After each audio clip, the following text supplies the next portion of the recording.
ปี2019 310 ล้าน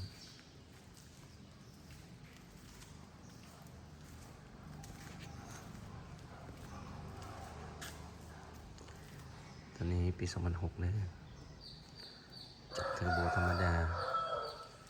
195 ล้าน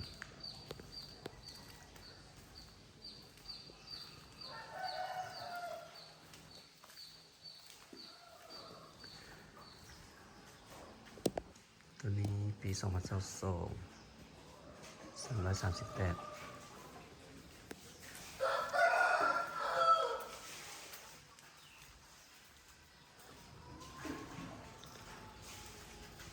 ตัวนี้กับปี22คือกัน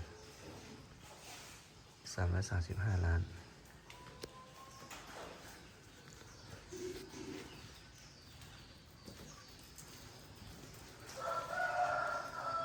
ตัวนี้ปี2019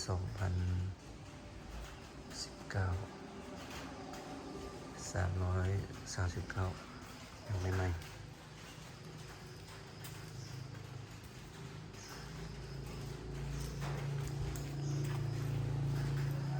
ปี2020 325 ล้าน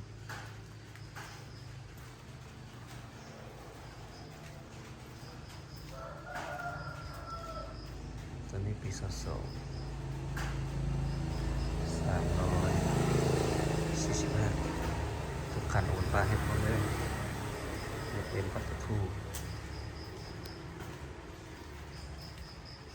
สนใจมาเบิ่งได้มีหลายคันมีหลายราคาอยู่บ้านพลสะอาดไตเมืองแปดเสียงขวางเด้อ